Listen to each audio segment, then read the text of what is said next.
Bueno, vamos a hacer un breve repaso a lo que hemos visto hasta ahora. Hemos hablado de la importancia del conocimiento de Dios.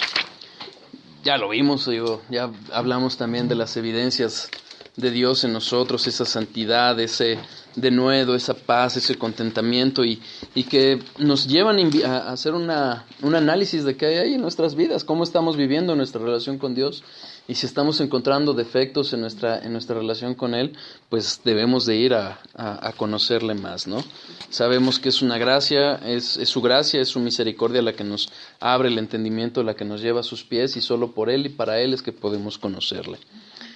Vimos la existencia de Dios, hablamos un poquito del ateísmo, hablamos de lo incongruente que es esa creencia, porque es una creencia. Hablamos también de los argumentos que hay a favor acerca de la existencia de Dios, la universalidad, es decir, que siempre hay un sentir acerca de la existencia de Dios. Vimos también, entre paréntesis, que es factible hablar de la creación como evidencia de esa creación. Hablamos también de la existencia necesaria de Dios. Hoy vamos a retomar un poquito de eso. Ojalá hayan podido ver hace 2 estudios. No recuerdo quién vino, quién no, pero ahí hablamos un poquito de la existencia necesaria de Dios. Y hoy vamos a retomar un poquito, no todo, pero vamos a hablar de uno de los atributos de Dios.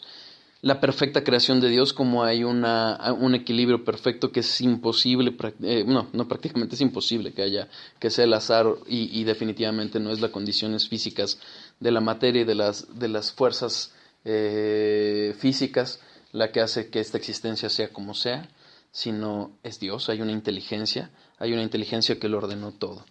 Vimos también a la moral como una evidencia, la moral objetiva como una evidencia de la existencia de Dios. Cómo es que los valores existen universalmente, independientemente de lo que diga la sociedad. También vimos el aspecto perfecto, es decir, que tenemos una idea de esa perfección. Y también hablamos de qué pasaría con el ateísta, que se aferra a negar a Dios, que lo rechaza, que lo niega. Y vimos uno de los argumentos más poderosos, que es el sufrimiento.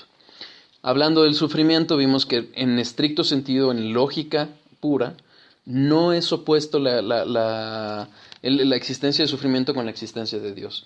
Y más aún, lo vimos también desde una perspectiva cristiana, bíblica, para ver que en particular el Dios del que habla la Biblia va más acorde con el sufrimiento, con su amor, porque detrás de ese sufrimiento, para sus hijos hay amor. Y aún para el mundo, porque hay una gracia común que no les permite llegar más allá de lo que hacia donde su depravación los llevaría sin Dios. ¿De acuerdo? Dudas. ¿Todo queda claro? ¿Puedo hacer examen?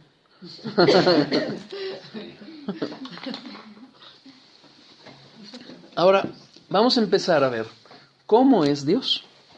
Vamos a empezar con una parte general de cómo es Dios. Gracias, César. ¿Qué pasaría? Vamos a esperarlo mejor, porque ¿cómo es Dios? Va a ser oral.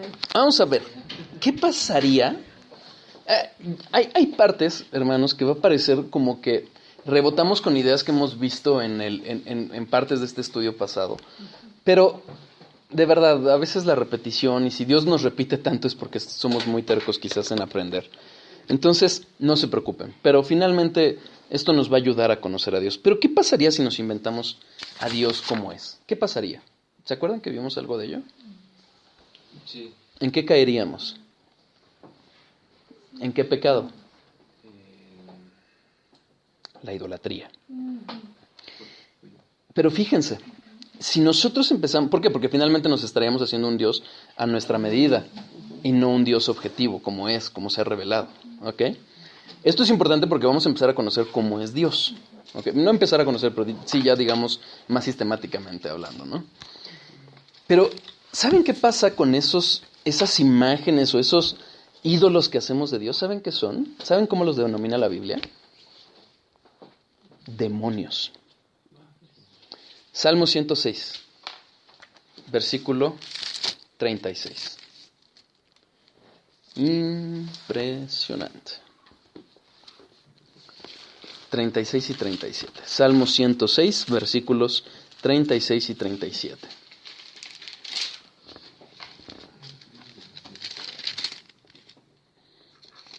Dios está hablando de la rebeldía de Israel, pero finalmente, pues es un reflejo, como lo hemos visto, de lo que es el ser humano. Fíjense, y sirvieron a sus ídolos, los cuales fueron causa de su ruina, versículo 37. Sacrificaron sus hijos y sus hijas a los demonios. Sirven a los ídolos y los sacrifican a sus hijos a los demonios, porque esos ídolos son demonios. Ídolo, este ídolo del que habla este versículo, viene del hebreo atzab, con ese atzab, y que no es otra cosa más que imagen y escultura.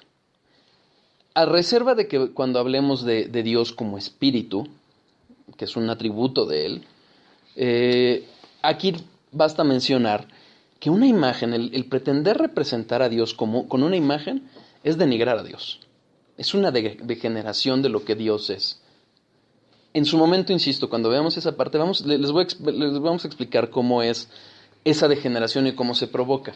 Pero ahorita baste decir eso. ¿Por qué? Porque obviamente Dios no lo podemos representar tal cual es en una imagen. La imaginación del hombre, la forma en que nosotros lo percibimos, es muy limitada como Dios es. ¿Ok? Demonio, el término hebreo no es otra cosa más que demonio, pero ¿qué implica? Algo maligno, algo realmente maligno. La adoración, esta prohibición va en contra del segundo mandamiento. Si nosotros vemos el primer mandamiento es amarás a Dios con todo tu corazón, con todas tus fuerzas, y no tendrás otros dioses delante de él. Pero es un segundo mandamiento las imágenes. Es diferente. Esto se refiere al cómo adorar a Dios. Si aún pensáramos que estamos adorando al verdadero Dios, al Dios revelado, a través de imágenes, es un pecado. Aún al Dios verdadero, si creemos que es eso. Es un pecado, ¿por qué? Porque Dios lo prohíbe. Y es aberrante a Dios. ¿Ok? Eso pasa cuando nosotros no estamos adorando al Dios verdadero, al Dios como se ha revelado en la Biblia. Entonces, esos ídolos de los que nos estamos haciendo imágenes en nuestra propia mente, ya lo veremos, porque no nada más son las imágenes de talla, son en nuestra propia mente, son una aberración a Dios. ¿Ok? ¿Sí? Y son demonios además. ¿Cuál es la tendencia normal del hombre? Que el hombre está hecho para adorar. ¿Y qué es lo que hace? Naturalmente va a buscar hacer ídolos. Es muy fácil, es muy controlable, es muy natural buscar algo con que relacionarse y verlo y pretender identificarse con él. ¿Sí? Fíjense, Salmo 96:5.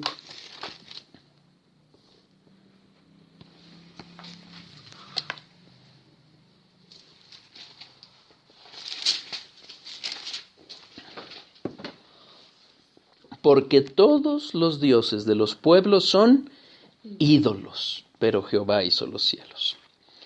Esta palabra ídolos es diferente a la anterior. Viene del hebreo elil, que literalmente es bueno para nada, vano o vanidad. Esos son los ídolos, son buenos para nada. El diccionario Vine los define como nada, incluso. Esa vanidad, esos ídolos son nada. Entonces, estamos jugando entre la imaginación del hombre que está creando cosas que son nada, o también adoración a demonios. Por eso es tan importante conocer a Dios tal como se ha revelado. El problema es que se intenta rebajar a lo que es el Dios revelado, con toda su magnificencia, a una comprensión finita, la del hombre. Ese problema llega a que se pierde de vista la excelencia única de Dios. Es decir, Dios es tan infinito, tan impresionante que, como lo hemos dicho, ¿no? Ahorita vamos a retomar ese tema, pero no lo podemos comprender en su totalidad. Pero se ha revelado de una forma. Y cuando en la predicación moderna, no, gracias a Dios, no en nuestra iglesia, pero en muchas, donde se baja demasiado a Dios, que ya no se habla de Dios. Es un Dios más humanizado, es un Dios que no corresponde al de la Biblia. ¿Por qué? Porque lo quieren bajar tanto al suelo, para hacerlo entrecomillado, entendible, que lo distorsionan. Entonces dejamos de percibir su excelencia. Hay que recordar, dice Salmo 50:21, yo se los leo. Dios no es como nosotros. Y eso hay que tenerlo siempre presente. No lo humanicemos, no lo percibamos, dice Salmo 50:21. Estas cosas hiciste y yo he callado. Pensabas que de cierto sería yo como tú.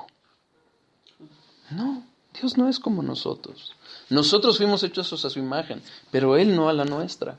No debemos de distorsionarlo. No, cuando hablemos del amor, no le hablemos al amor como el hombre lo entiende, sino como está revelado en la Biblia. Cuando hablemos de justicia, no la hablemos como la entendemos nosotros, sino como Dios la ha revelado.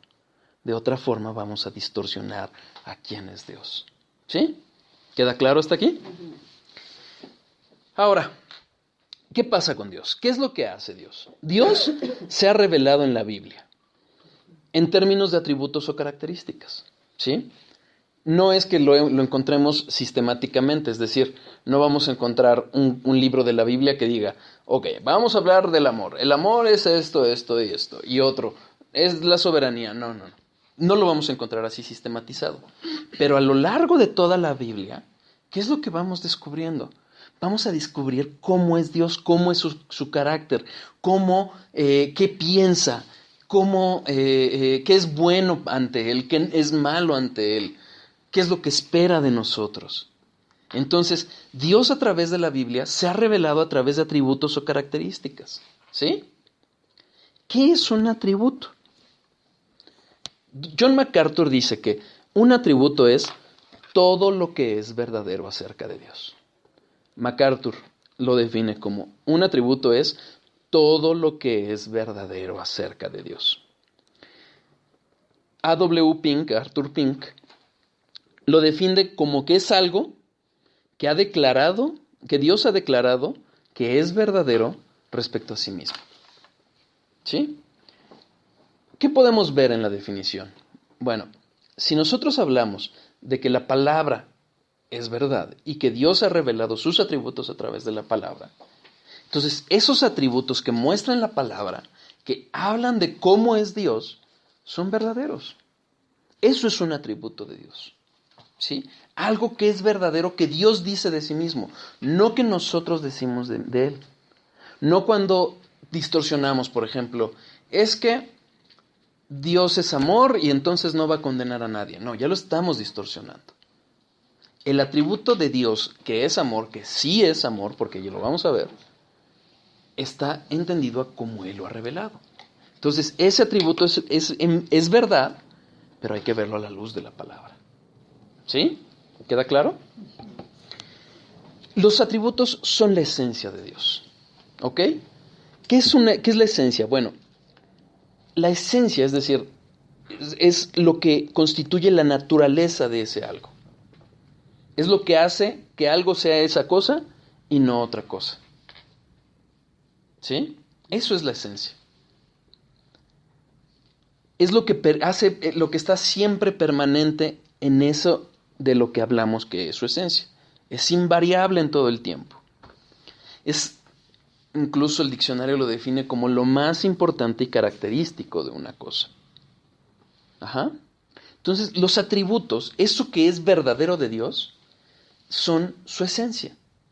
Lo que es Dios. Y lo que hace que sea Dios y no otra cosa. Y nadie más va a tener esos, en el caso de Dios, nadie más va a tener esos atributos. Porque es Dios. ¿Sí? Es conforme a su naturaleza. Ese Dios así es. No cambia. Siempre es con esos atributos. ¿Sí? También esos atributos, además de ser verdad, es algo que podemos conocer de Dios. es algo